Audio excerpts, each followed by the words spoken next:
मोहम्मद वाले मोहम्मद मेरे खान साहिबान दी इमाम ज़माना अपनी बारगाह शरीफ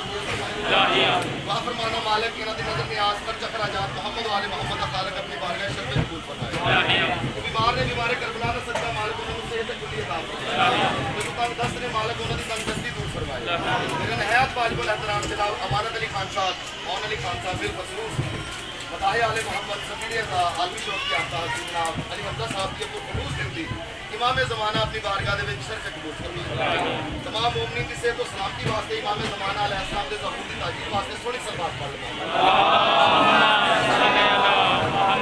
मौसम की सूरत हाल को पेश नज़र रखते हुए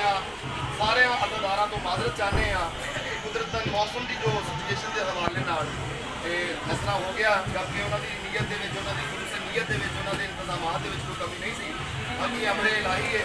अब तक शोर आया इमाम ज़माना अपनी बारगाह शरीफ इंतहाई मुख्तसर वक्त के अपनी ड्यूटी पेश करांगा तमाम अज़ादारां दा माफियां दा बानियान दा सदारत मोमिनीन दा तह दिल नाल मशकूर हाँ कि जेडे दूर नज़दीक तो चल के जिक्र पाक मोहम्मद वाले मोहम्मद तशरीफ लैके आए। अपनी नौकरी की इब्तिदा 4 लाइनों तो करना चाह रहे हैं। मैं कहना कि मेरा खुदा जिसे औजो कमाल देता है मेरा खुदा जिसे औजो कमाल देता है उसे बतूल की चौखट पे डाल देता है। थोड़ा थोड़ा बोलते आना जिक्र कोई बंदियां दा मोहताज नहीं ना ही किसी मौसम का मोहताज क्योंकि कायनात है वहां जिक्र है जो किसी का मोहताज है कायनात इन्हां दी मोहताज है। मैं कहना कि मेरा खुदा जिसे औजो कमाल देता है मेरा खुदा जिसे औजो कमाल देता है उसे बतूल की चौखट में डाल देता है। और परखना हो जो किसी को तो बस या हुसैन कहो परखना हो जो किसी को तो बस या हुसैन कहो ये वो नाम है जो शजरे खंगाल देता है। नारे तकबीर गुलाम तो गुलाम दे आवाज दे नाल पता लगना चाहिए नारे तकबीर नारे रिसालत बादशाह सरजमीन करबला ते पहला कदम रखिया 2 मुहर्रम हराम जंगल ते दर्श कीता सरजमीन करबला बोली मौला हजरत आदम को लगे हजरत ईसा अलैहिस्सलाम मौला तमाम नबी आए मौला मैनू आबाद नहीं कर सके। सरजमीन करबला के सीने ते हाथ रख के बादशाह फरमाउंदे ने तू मैनू पहचान मैं हुसैन है। बादशाह फरमाया जेडे पहले आए सन ना ते उन्हां दे विचों किसी दा नाना रसूल सी ना किसी दी मां बतूल सी ना किसी दा बाबा अली सी ना किसी दा वीर हसन सी तू मैनू पहचान मैं हुसैन है। लो जी सरजमीन करबला जेडी बादशाह गल कीती मेरा दिल 2 शेर मैं कसीदे दे एक शेर मुसाहिब दा मेरे बादशाह साहब साफ फरमाएंगे तुम सोहनी सलवात पढ़ लो मोहम्मद बादशाह सरजमीन दे करबला दे नाल जेडी गल कीती अपना तारफ फरमाया बादशाह फरमाउंदे ने पुत्र बतूल दा पुत्र बतूल दा तैनू मैं वसाना है पुत्र बतूल दा तैनू मैं वसाना है नूरियां नू तेरी मिट्टी अगे मैं झुकाना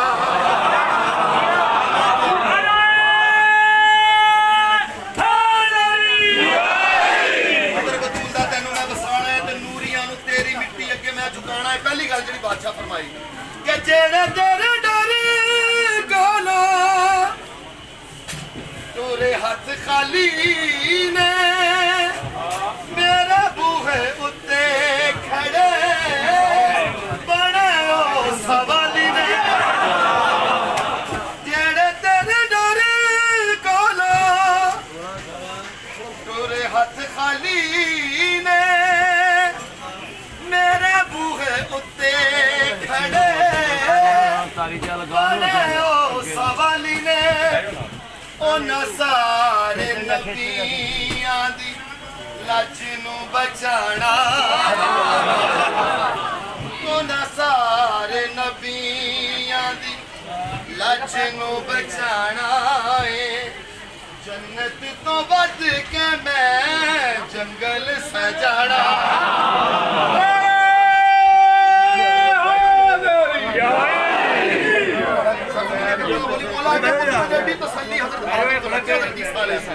तमाम नबी आए मौला ना कर सके क्यों उन्होंने देखा कि 6 माह के कुर्बान खड़े हैं उन्होंने देखा कि 18 साल के कुर्बान अगला शेर मैं जनाब की बात पेश करना चाह रहा हूं एक पासे ज़हीरा पास की जिंदगी हो दूसरे पासे शेर हो मौला दी कसम शेर दा मतलब इतना बड़ा मैं शेर जनाब की समात में करना चाह रहा हूं बादशाह जरा अपना तारीफ फरमाया बादशाह फरमाते ने कि पोतेरा अजीम दा मैं खुद भी अजीम एडी ते तू बंजरी नहीं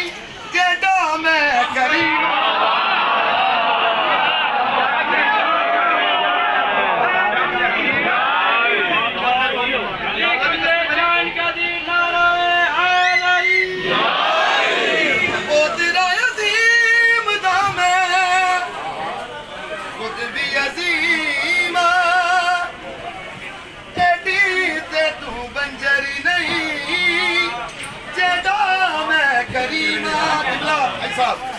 तेरे नसीबानू मैं इंज चावधारा है तेरे नसीबानू मैं इंज चावधारा है नबी दे अल्लाह दोहानू बुलाना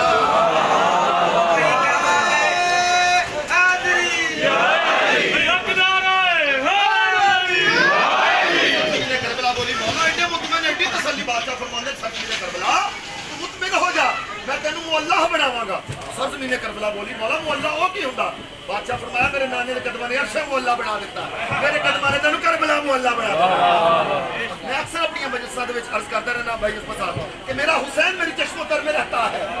मेरा हुसैन मेरी चश्मोतर में रहता है अजीब शाह है जो गरीबों के घर में रहता है बादशाह जी दिलासा देता बादशाह फरमांदे तू मुतमिन हो जा मैं तेनू मुअल्ला बनावा बादशाह जी गल फरमाई बादशाह फरमांदे ने जदों तक कीता आना मैनू चैन नहीं जेना तेनू काबा झुके फिर मैं हुसैन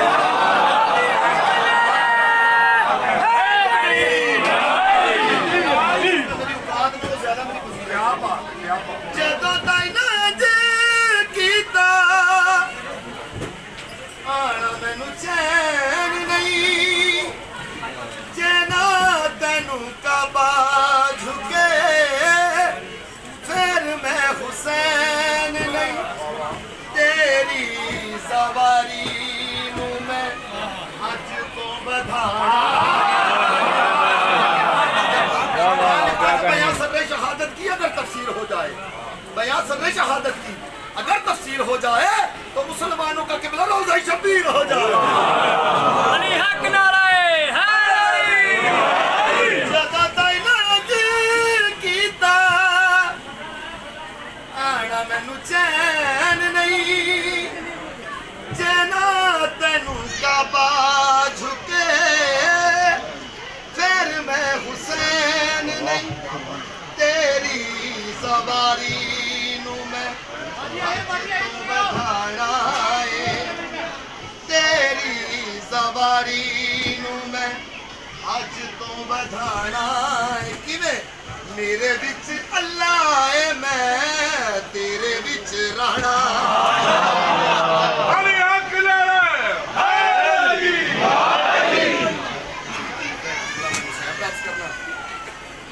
बार सरज़मीन करबला बोली ना कि मौला मैं बंजर हाँ मैं बंजर हाँ तहीर दे काबे अंदर बैठ के एक गल जनाब सैयदान पाक फरमांदे ने सरज़मीन करबला कि तू बंजर रहना सी ते मैं इत्थे की लेना वो मुतमिन हो जा मैं तेनू मुअल्ला बनावांगी सरज़मीन करबला दी आवाज़ आई बीबी पाक तुसीं किस तरह करोगे बीबी जेहड़ी गल इरशाद फरमाई कि यूसुफ तू सोने आदे सिर मैं लुटावांगी जे तू ना मुअल्ला होई इथों ना मैं जावांगी कि यूसुफ तू सोने दे सिर मैं लुटावांगी जे तू ना मुअल्ला होई इथों ना मैं जावांगी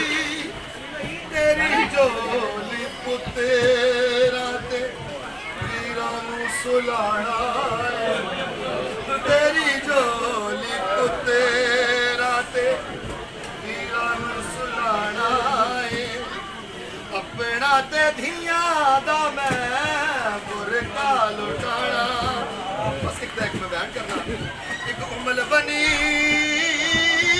दे बचड़े मौला हुसैन बादशाह बस एक मैं बयान करना एक उमल बनी दे बचड़े